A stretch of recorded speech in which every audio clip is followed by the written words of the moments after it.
du pubis à la hanche à la place de l'arthroscopie de hanche chez le sportif par Driss Tourabani.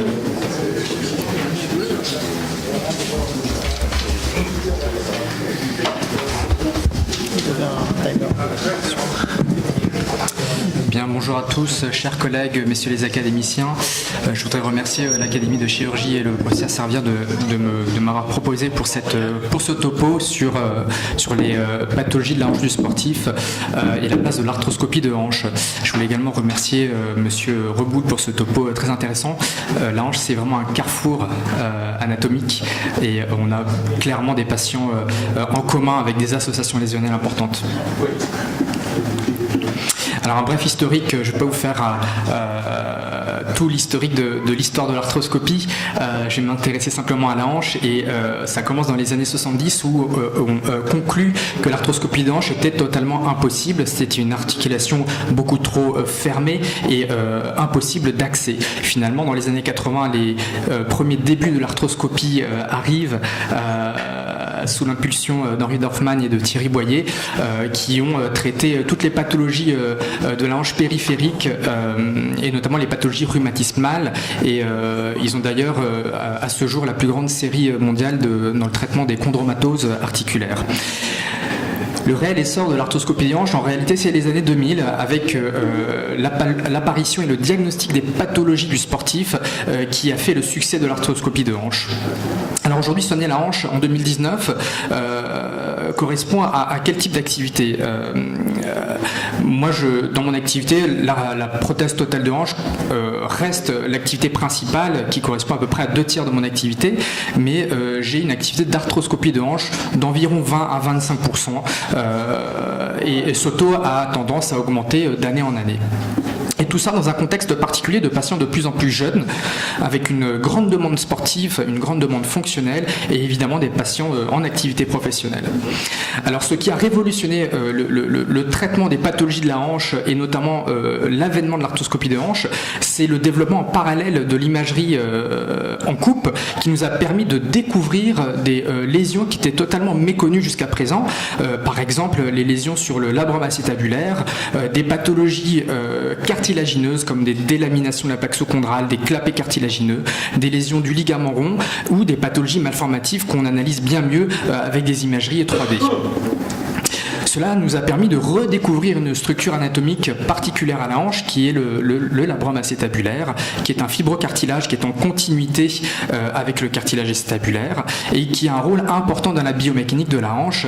Il s'agit d'un joint qui est étanche et qui permet de répartir les contraintes mécaniques de façon homogène à l'intérieur de cette articulation. Par ailleurs, ce labrum est très différent du ménisque qu'on connaît dans le genou, puisque c'est une structure qui est très richement innervée et vascularisée jusqu'à sa partie, jusqu'à son bord libre.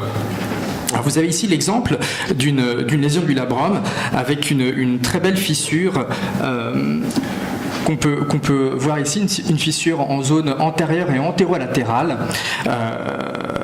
Et vous avez ici l'image qui correspond, l'image endoscopique, arthroscopique. Il s'agit d'une hanche qui est donc tractée avec la tête du fémur sur votre gauche et le crochet palpateur qui vient palper cette lésion du labrum. Vous voyez qu'on a perdu la continuité naturelle entre le cartilage et ce labrum qui est donc fissuré à sa base. Alors, ces lésions du labrum, pendant de nombreuses années, ont été opérées sous arthroscopie et on a réalisé des résections, des débridements de ces labrums qui étaient pathologiques et responsables de la douleur inguinale. Depuis quelques années maintenant, depuis vraiment 5 ans, il y a eu un changement dans la façon de prendre en charge ces lésions du labrum et sont apparues les premières techniques de réparation de ces lésions du labrum. C'est des techniques qui sont inspirées de nos collègues chirurgiens de l'épaule, donc c'est avec des techniques d'ancrage où on va aller désinsérer la lésion pour ensuite la réinsérer sur ses ancres et ses fils de suture. L'intérêt de l'arthroscopie des hanches est de pouvoir évidemment contrôler la qualité de ces sutures par des tests dynamiques qui vont nous permettre de vérifier qu'on rétablit cette capacité à reformer ce joint étanche dans la hanche.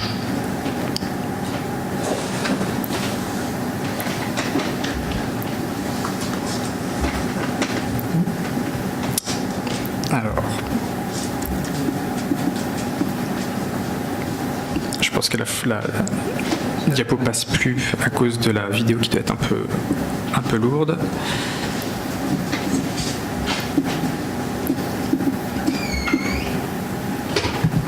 Alors, la tendance actuelle dans la prise en charge des lésions du labrum, il y a quelques années, 80% des lésions du labrum étaient réséquées.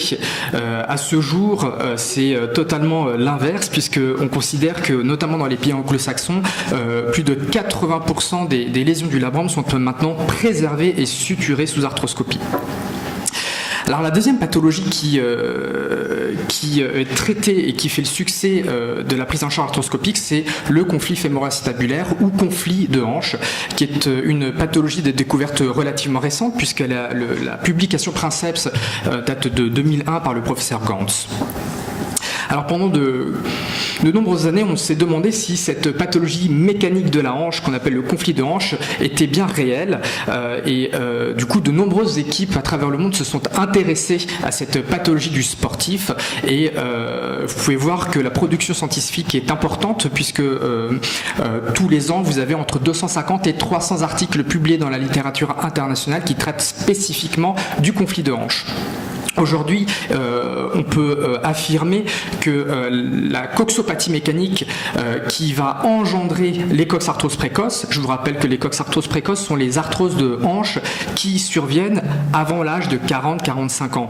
Et on savait déjà que la dysplasie de hanche était pourvoyeuse de cette coxarthrose précoce. Aujourd'hui, on peut affirmer que le conflit de hanche est également à l'origine et précurseur de cette arthrose. La pathologie du conflit, c'est la pathologie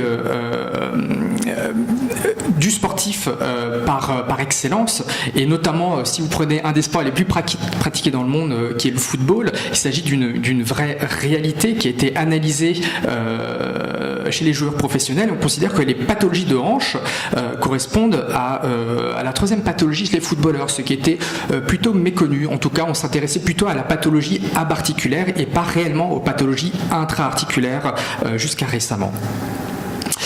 Depuis 2016, la prise en charge et le traitement des conflits de hanche sont parfaitement bien codifiés à l'intérieur d'un consensus international qui date maintenant de 2016 et qui a standardisé la façon de diagnostiquer, de prendre en charge les conflits fémoro-acétabulaires. Récemment, vous avez également un très beau papier qui a été publié dans le Lancet, ce qui est rare pour des orthopédistes, qui a permis de mettre en évidence le réel intérêt du traitement des conflits de hanche sous arthroscopie, un gain sur la correction de la malformation osseuse et sur les résultats fonctionnels, notamment dans la reprise du sport. Alors le conflit de hanche, pour ceux qui ne connaissent pas bien, c'est une pathologie qui est mécanique et qui fait intervenir 3 paramètres distincts et qui sont indispensables. La première chose, c'est la présence d'une malformation osseuse qui, associée à un geste sportif traumatisant, va créer une lésion anatomique, et c'est cette lésion anatomique qui est responsable de la douleur, et c'est à ce moment-là que l'on peut porter le diagnostic de conflit fémoro-acétabulaire.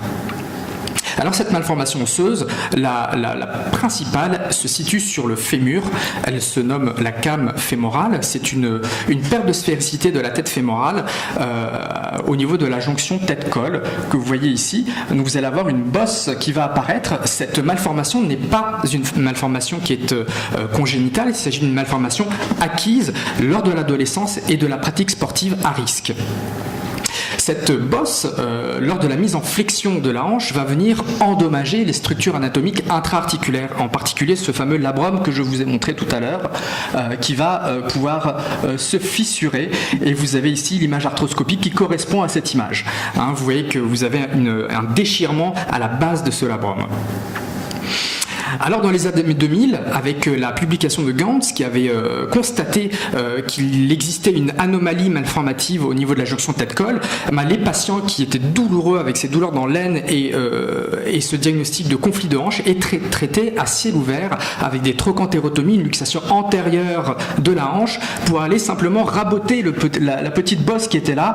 Et donc c'était une chirurgie qui était relativement délabrante avec des suites post-opératoires qui étaient longues, sans appui pendant au moins 6 semaines et une récupération qui était très longue. Aujourd'hui, et depuis maintenant quelques années,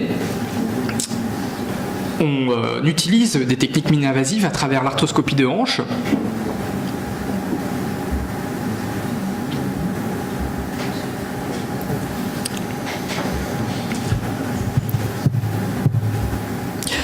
où on va pouvoir aller dans l'articulation de la hanche, faire le diagnostic lésionnel et traiter toutes ces pathologies sous arthroscopie sans avoir besoin de luxer l'articulation ou de réaliser des coupes osseuses par trochantérotomie.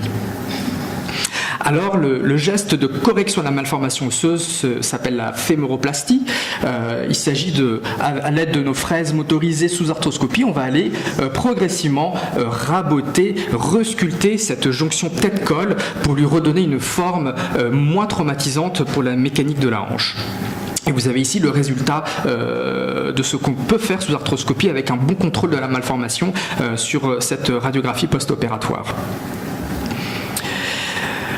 Lors de l'arthroscopie, on va en profiter pour réaliser des tests dynamiques pour s'assurer qu'on va bien supprimer le conflit entre la tête du fémur et le labrum et le rebord antérolatéral du cotyle. Donc là, vous voyez qu'ici, après avoir réalisé la fémoroplastie, lors de la mise en flexion et en rotation interne de la hanche, il n'y a plus de contact entre le col fémoral et le labrum acétabulaire. Voilà, à cet endroit-là. Alors il existe d'autres pathologies un peu plus rares dans les coxopathies mécaniques de la hanche du sportif. Malheureusement, on n'a pas le temps de s'y intéresser aujourd'hui, mais je vous fais simplement un rapide catalogue. Vous avez de la même façon dans les conflits de hanche des malformations possibles au niveau du bassin qu'on appelle l'effet de tenaille. Et vous voyez ici le rebord antéro-latéral du cotyle qui devient agressif lors de la mise en flexion du fémur et donc qui va venir également endommager toute l'anatomie antérieure de la hanche. C'est ce qu'on appelle l'effet tenaille, qui peut être traité également sous arthroscopie en réalisant des gestes d'acétabuloplastie. On va aller justement fraiser ce rebord antérieur agressif. Par ailleurs, il existe d'autres pathologies secondaires au conflit de hanche qu'on appelle l'os acétabulique, qui est en fait une fracture de fatigue du rebord latéral et antérolatéral du cotyle. Cet os acétabulique peut être douloureux, responsable de souffrance sous-chondrale et parfois on est amené à les réséquer sous arthroscopie également. De la même façon, grâce à l'imagerie, on peut mettre en évidence des lésions cartilagineuses qu'on va authentifier sous arthroscopie. Là, vous avez une lésion assez effrayante de décollement de la plaque sous-chondrale au niveau acétabulaire. Et c'est parfois des lésions qui passent inaperçues et qu'on découvre seulement en péropératoire. Alors, on a eu un topo sur les greffes de cartilage. En fait, ça ne marche pas très bien dans les hanches. Quand la lésion s'expose bien sous arthroscopie, parfois on fait des perforations de Praedi. De la même façon, on peut avoir ces lésions ostéochondrales au niveau de la tête fémorale. Il s'agissait d'un joueur de hockey qui présentait des blocages douloureux de sa hanche avec des radiographies normales. Il a été traité sous arthroscopie. On a découvert dans sa hanche des lésions ostéochondrales et des corps flottants cartilagineux qui ont été réséqués, ce qui a permis de régler son problème initial qui était les blocages douloureux. On a également des pathologies du ligament rond, qui sont des pathologies qui sont extrêmement difficiles à diagnostiquer, y compris à l'imagerie et y compris avec des IRM bien faites. Et c'est souvent des diagnostics qui sont faits en péropératoire. Il s'agissait d'une judokate professionnelle qui, lors d'un match, avec une grande rotation de ses hanches, a arraché son ligament rond, responsable de blocages douloureux. Ça se coince dans la hanche, ça fait mal. On a fait simplement un geste de résection de cette lésion qui a permis de régler son problème. On peut voir également des kystes du ligament rond, des kystes du labrum. Toutes ces pathologies, finalement, sont des pathologies de coxopathie mécanique qui sont évidemment invisibles sur les radios, qui sont difficiles à diagnostiquer uniquement à l'examen clinique, et nous on a besoin aujourd'hui de cette imagerie en coupe fine pour pouvoir faire ces diagnostics. Aujourd'hui, l'enjeu dans la prise en charge des coxopathies mécaniques du sujet sportif, c'est le diagnostic précoce. Pourquoi ? Parce que très souvent, ces lésions qui sont méconnues vont entraîner un retard diagnostique avec une lésion qui était au départ simple, qui va évoluer vers une lésion complexe avec un impact sur la reprise du sport et notamment pour les sportifs professionnels. Donc il faut penser au diagnostic. Un patient jeune qui pratique des sports à risque, le football, le pivot, le tennis, les sports de combat, ces patients-là qui se présentent en consultation avec des douleurs inguinales mécaniques, des dérangements internes, des blocages, des dérobements, il faut penser à la coxopathie mécanique, à la pathologie intra-articulaire qui a été négligée pendant toutes ces années. À l'examen clinique, il y a un test, je ne vais pas revenir sur tout l'examen clinique des douleurs de l'aine, mais il y a un test de coxopathie qui est un bon test, qui est très sensible, c'est le test en FADIR, qui consiste à placer la hanche en flexion, adduction, rotation interne, et qui va déclencher une douleur inguinale, et qui est un très bon signe de pathologie intra-articulaire. Le pronostic de ces patients, c'est évidemment l'âge et donc le diagnostic précoce. Plus on les opère jeunes, meilleurs sont les résultats. Si on conserve les labrum, on a également de meilleurs résultats, en particulier sur le retour au sport. Cette diapo, je vais passer parce qu'on l'a déjà vu au topo précédent, mais c'est simplement pour vous montrer qu'il existe des associations lésionnelles importantes avec des diagnostics confondants. C'est pas parce qu'on fait le diagnostic d'une pubalgie qu'il n'y a pas une pathologie intra-articulaire associée. Et d'ailleurs, chez les footballeurs, c'est extrêmement fréquent d'avoir l'association de la pathologie abarticulaire et intra-articulaire. Les contre-indications de l'arthroscopie de hanche, je passe très vite. Il y a un certain nombre d'arthroscopies de contre-indications. L'arthrose de hanche, évidemment, et la dysplasie de hanche sont des non-indications ou des contre-indications à l'arthroscopie. Bien évidemment, parfois, on est amené à prendre en charge des patients jeunes, sportifs, avec des coxarthroses à 35 ans. Il n'y a plus d'indication d'arthroscopie, c'est des patients qui vont évoluer vers la prothèse totale de hanche. Les complications sous arthro, il y en a eu beaucoup, notamment lors de l'explosion du nombre de procédures qui ont été réalisées dans le monde. On a analysé, nous, nos complications. Moi, j'ai été formé par Thierry Boyer et ensuite Alexis Nogier sur une technique très particulière et très parisienne d'arthro de hanche. Et on a constaté un taux de complications qui était bien inférieur à tout ce qui a été publié dans la littérature, en particulier parce qu'on réalise nos arthroscopies sans traction, ce qui a probablement limité toutes les lésions périnéales qui étaient catastrophiques au début de l'expérience de l'arthroscopie de hanche. Et on réalise ces procédures sous arthroscopie avec un total contrôle visuel, ce qui nous a également permis de diminuer le nombre de lésions iatrogènes liées à cette technique qui est particulièrement délicate. Alors la diffusion de l'arthroscopie de hanche, je pense qu'elle a encore un bel avenir grâce à nos industriels qui développent toujours plus de dispositifs d'ancillaires adaptés, de sondes, etc. La production scientifique est exponentielle d'année en année. Nous avons maintenant un congrès spécifique à l'arthroscopie de hanche qui réunit tous les ans 400 à 500 arthroscopeurs de hanche qui viennent du monde entier. Et enfin, il faut s'investir dans les structures d'enseignement, faire de la pédagogie et de la formation à travers l'enseignement universitaire et les cadavéric labs. Moi, je participe à un projet de pédagogie d'enseignement d'arthroscopie de hanche à travers la marque Inside the Hip, où on accueille des jeunes chirurgiens et des plus vieux qui souhaitent se former à l'arthro de hanche. L'arthro de hanche a révolutionné la prise en charge des coxopathies mécaniques du sujet jeune sportif. Il faut penser au diagnostic intra-articulaire. Je vous rappelle qu'en France, il y a 130 000 prothèses de hanche implantées chaque année et les prévisions pour 2030, c'est une explosion de ces prothèses de hanche qui vont être implantées chez des patients de plus en plus jeunes. Et donc, on a une réelle responsabilité à faire ces diagnostics le plus tôt possible pour limiter l'évolution des pathologies du sujet jeune sportif, cette coxopathie mécanique qui évolue vers la coxopathie dégénérative. Voilà, je vous remercie.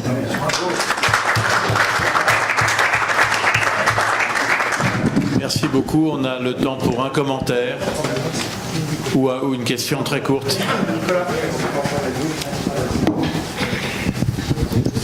Oui, Vincent Chassin, bravo parce que c'est passionnant et c'est une discipline en pleine évolution. Alors, en ce qui concerne l'arthroscopie du genou, les arthroscopies diagnostiques sont extrêmement rares car, en principe, on a toujours le diagnostic grâce à tous les examens complémentaires. Et j'ai cru comprendre qu'au niveau de la hanche, l'imagerie n'apportait pas toujours le diagnostic et il vous arrive souvent de faire des arthroscopies diagnostiques de hanche uniquement sur des arguments cliniques. C'est des situations qui sont plutôt rares de réaliser des arthroscopies diagnostiques sur hanche native. Cependant, quand on est en face d'un patient de 25 ans qui a fait, parce que c'est les patients que nous on voit en consultation qui ont des problèmes de hanche, ils arrivent dans un état de errance diagnostique, c'est-à-dire que ça fait 3-4 ans qu'ils ont fait à peu près tous les médecins de la place de Paris, entre les médecins du sport, les médecins éducateurs, les rhumatos, les kinés, les ostéos. Et on a fait à peu près tous les examens cliniques et tous les examens d'imagerie possibles avec des patients qui, manifestement, quand on les examine, il y a un problème mécanique et ce problème mécanique, il est articulaire. Et donc, pour certains cas, effectivement, on a pu découvrir en péropératoire des lésions du ligament rond, des kystes qui passent inaperçus à l'IRM. Il y a un autre aspect, mais qui ne correspond pas à la pathologie du sportif, c'est les arthroscopies de hanche sur prothèse. Et ça, c'est une activité aujourd'hui qui fait partie de mon activité en routine, qui nous a permis de redresser énormément de diagnostics sur des dysfonctionnements mécaniques de patients avec des prothèses de hanche qui vont pas bien. On a fait des diagnostics d'infection alors que les ponctions étaient négatives, les scintillaires négatifs, des diagnostics de métallose qui ne se voient pas sur un arthroscan, des radios ou un IRM, effectivement. Et de conflits du psoas aussi, j'imagine. Évidemment, bien sûr. Bien, merci beaucoup. Merci à tous pour votre participation. Et donc, je pense qu'on peut clore la séance.